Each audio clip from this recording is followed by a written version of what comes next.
those characters. Little Mac. They're scary, dude. They have that's nothing to extreme. lose. They have nothing to lose. That's true. It's true. They play that character. They spend money, go to tournaments with that character. Yeah.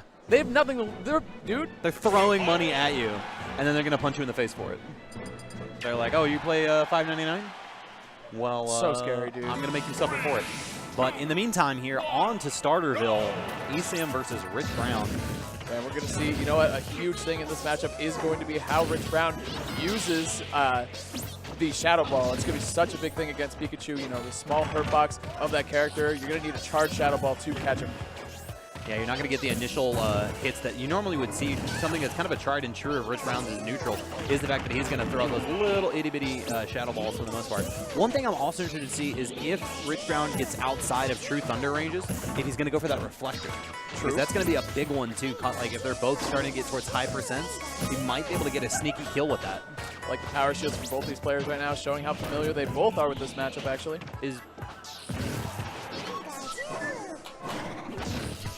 Now we have Rich Brown off stage again. ESAM going for the back air. Two great techs, though. Great recognition. That second one was Rich Brown. Great. Holding in to obviously avoid being pulled down. Oh, great challenge. You know, ESAM beating out the down air from Mewtwo, getting an up smash with Pikachu just enough to take out the first stock of Rich Brown. Oh, I like the flip backs. Trying to put himself in a good position to get that Shadow Ball charge. No, but ESAM, it looks like he really likes the back air off stage against Mewtwo. For some reason, it's going to a lot. It's working too. I think mostly it's going to be because the double jump of Mewtwo is not very good, and even when he's Shadow Balling, or excuse me, teleporting back to the stage, he's going to put him in a position where he's going to be pretty easy to get the 2-frame and at least get him in a tech situation. Absolutely. Seen again, you know, ESAM strong with the offense, but Rich Brown answering with a forward air, swatting away the Pikachu. And we've seen a lot of the back air so far. Rich Brown always in a tech situation, so he's been able to hit those so far. But it's really just putting him in that one where you expect that one time. You know, you're not going to get too many stocks off it, but if you get an easy one, why not? Definitely.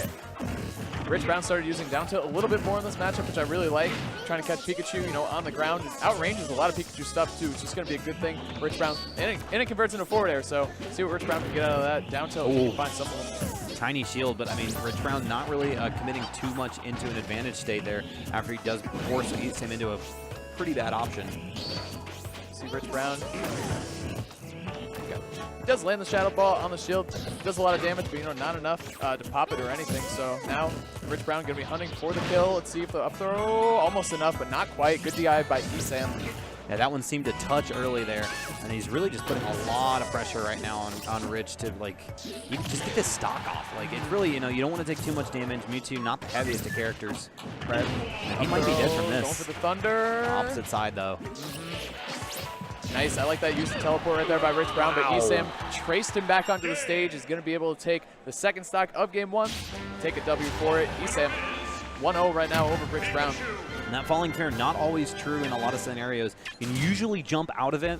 Rich Brown just kind of caught unawares, unfortunately. I believe given his both damage and weight, he should have been able to avoid that. Right. But ESAM capitalizing. And, you know, it's one of the things where, like, Pikachu's up smash is fast enough to where even if you throw it out, you're not really risking all that much, especially when you're already up a stock. Exactly. Yep, exactly, man. But we're going to see game two. Rich Brown liked what he saw, you know, in terms of the stage, so he's going to go back to the Ville.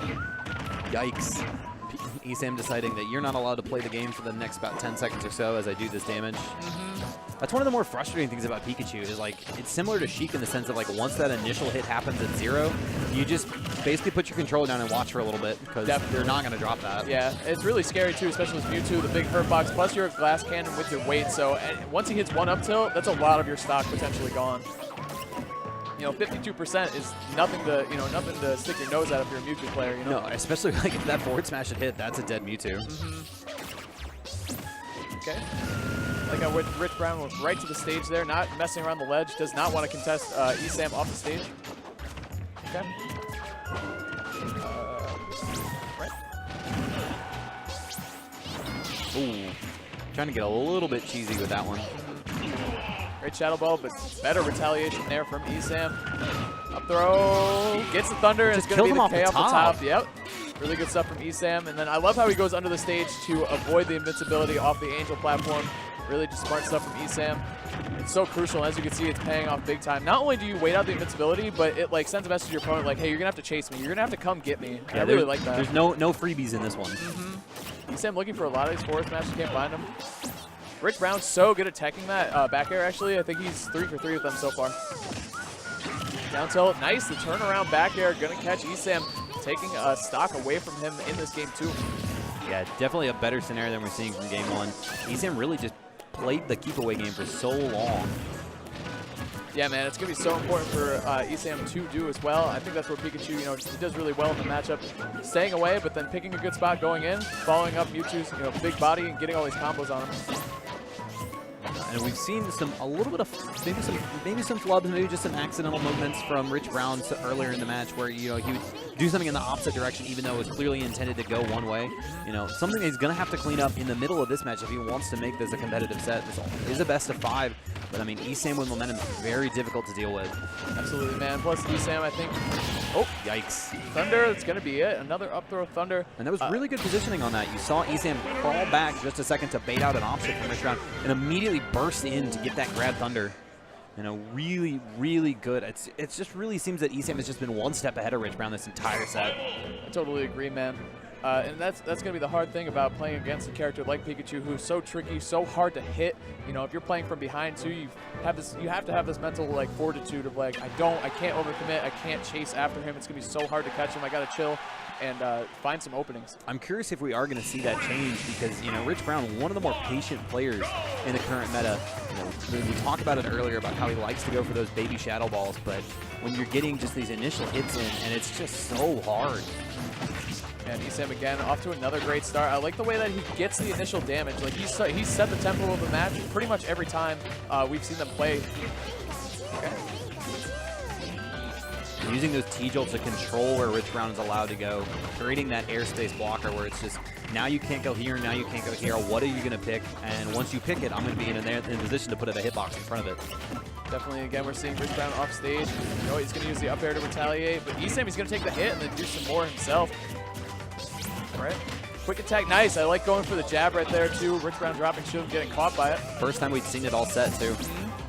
Yeah, that's the thing in the 5-game sets, man, is that even if you win 2, you're not out of it yet. You have to have more tricks in your bag. So if you keep doing the same things over and over, it gives more time to your opponent to adjust. Oh, hello. Oh, but he makes it back. Mewtwo, obviously, quite a bit of a vertical recovery. Definitely, yeah. That teleport covers a lot of distance. So down tilt into up air, not quite enough yet. Didn't get the good hit either. So right. ESAM just going for a couple of empty hops right there, trying to bait some movement forward. I love, again, the spacing of the down tilt is, I gotta feel like Rich Brown, that's something that he's gonna need to rely on, you know, if he's trying to make a comeback here. Outspacing around ESAM's forward smash. Beautiful. Okay, catching the roll at the ledge. Yeah, imagine that was. We look over and see Rich Brown reacting to that rather violently, not what he wanted at all. Nice. Again, I love this use of back air off the stage by ESAM, just racking up with damage, keeping it nice and simple. You don't have to do anything crazy. He has the lead. So, ooh, nice. Speaking of doing things crazy, just running up and up smashing. ESAM dropping his stock. You know, only taking 30%. Rich Brown staying alive. Yeah, we finally have a relatively close start to a second stock here. First game, didn't even get to it. Second game was 60 or 70%. Now only 30. ESAM calling out that cancel, though. That was really nice by ESAM again, showing off his knowledge, you know, in this character matchup, understanding that Mewtwo's like to use their tech. Oh, the forward my God. smash, calling out. Oh my goodness. ESAM saying. And he just looks over at him and goes, I'm sorry. We'll be seeing you. Nice job. You know what? In that game 3, ESAM did so much damage and took advantage of, you know, Rich Brown being caught on that Smashville platform, you know, cashing it in for a lot of damage, and then finally the KO to win that set 3-0. And so early too. I mean, being able to get that kill at 70% there, very the early, sweet spot of that forward smash, so effective. And you know, ESAM, like his batting average with forward smashes over those 3 games wasn't great, but you know what? If it gets you the KO for the set win, that's all that really matters. Oh, absolutely, absolutely. You know, if you're batting 100 out of 1,000, and then you step up and you hit the game winner, that's really all that matters. Right. All right, so we see Kashmir.